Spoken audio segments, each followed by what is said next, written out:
Hello everyone. This project that I'm going to show you now is really in two parts. The first part is to show you how to use fabric to make beads, and the second part will show you probably the technique that you know from of old, paper beads, but with a new twist. This one I did with a slightly wider piece and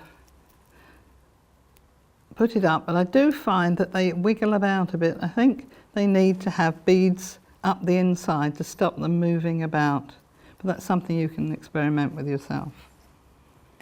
So those are, I think, are the fabric beads. These are done in the method I've just showed you with the triangle. These are done with just a straight edge.